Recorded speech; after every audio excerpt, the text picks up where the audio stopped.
পরাজয়ের পর থেকে রাজ্য নেতৃত্বকে লাগাতার আক্রমণ করে যাচ্ছেন দিলীপ ঘোষ, আর নাম না করে পাল্টা জবাব দিয়েছেন শুভেন্দু অধিকারী। ডায়মন্ড হারবার কেশপুর মডেলে ছাপ্পার পরও 2,35,00,000 ভোট পাওয়া বিরাট ব্যাপার। যারা এখন বড় বড় জ্ঞান দিচ্ছেন তারা অতীত জানেন না। আগের থেকে বিজেপির অবস্থা অনেক ভালো, তখন আইপ্যাক ছিল না, লক্ষ্মীর ভান্ডারও ছিল না। ঠিক কি বলেছেন দেখুন। ডায়মন্ড হারবার কেশপুর মডেল ছাপ্পা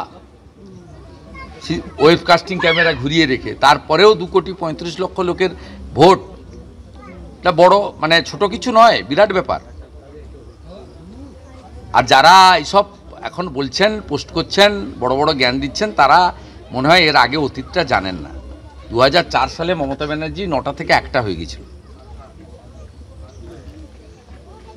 অতএব সেদিনকার থেকে তো আজকে বিজেপির অবস্থা অনেক ভালো, অনেক বেটার। আর 2019 সালে আইপ্যাকও ছিল না, লক্ষ্মীর ভান্ডারও ছিল না, আর মুসলিমদেরকে এনআরসি সিএ এর নামে ভয় দেখানো ছিল না, আর পুলিশ এরকম দাঁত নখ বের করে পার্টির ক্যাডারের মতো আচরণও করেনি। ভোট শেষের পরও সন্ত্রাস অব্যাহত, ঘরছাড়া বহু বিজেপি কর্মী। ডায়মন্ড হারবারে তৃণমূলের বিরুদ্ধে সন্ত্রাসের অভিযোগ বিজেপির, ঘরছাড়া বহু বিজেপি কর্মী। পার্টি অফিসে আশ্রয় মিলেছে তাদের। ডায়মন্ড হারবারে বিজেপির ক্যাম্পে ঘরছাড়া কর্মীরা তারা আশ্রয় নিয়েছেন। কলকাতার মাহেশ্বরী ভবনে ঘরছাড়া বিজেপি কর্মীদের রাখা হয়েছে। অর্থাৎ ভোট পরবর্তী হিংসা সন্ত্রাস চলছে। আমাদের 4 তারিখে যখন ভোট গণনা হলো, তার সেই রাত্রির থেকে আমাদের উপর টর্চার হচ্ছিল, বাড়ি ভাঙচুর করছিল। তারপর আমাদের বাড়ির সামনে 2টো বোম ফেলেছে। আমি আমার ঘরে আমার মা ছাড়া আর কেউ নেই। তারপরে 5 তারিখে সকাল থেকে অত্যাচারের মাত্রা এতটাই বেড়ে গেল যে আমি শেষে ববিদাকে ফোন করলাম, আমাদের যিনি প্রার্থী। ফোন করতে দাদা থানায় ফোন করলো। থানা থেকে আমাকে 4 জন পুলিশ গেল, গিয়ে আমাকে বাড়ি থেকে নিয়ে বার এসেছে। ভোট গণনার পর থেকে আমার উপরে প্রচুর অত্যাচার অবিচার চলছে। ঘর বাড়ি ভাঙচুর করতে আসছে তৃণমূলের গুন্ডা বাহিনীরা। তার ভয়ে আমি ববিদার এখানে আশ্রয় নিয়েছি। খালি মুকুট দিয়ে মারছে।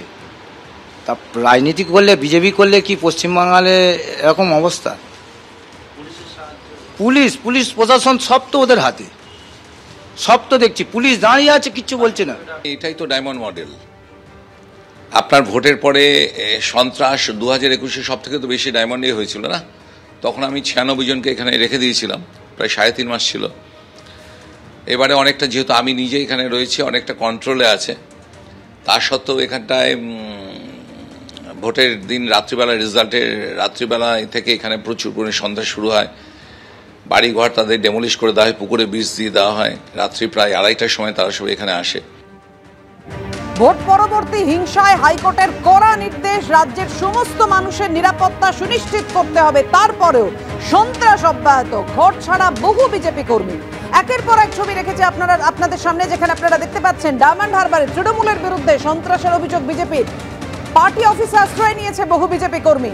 বিজেপির ক্যাম্পে আশ্রয় ঘরছাড়া কর্মীদের। কলকাতার মাহেশ্বরী ভবনেও বিজেপি কর্মীদের রাখা হয়েছে। যারা এই নির্বাচনে সংবিধান নিয়ে খুব বেশি কথা বলেছিলেন, যারা বলেছিলেন বিজেপি নাকি জিতলে সংবিধান পাল্টে দেবে, তারাই আর সংবিধান মানছেন না। আমাদের যে constitutional right to oppose the ruling party, সে অধিকারটাই কেড়ে নেওয়া হচ্ছে। তাদের মুখে এইসব জিনিস মানায় না।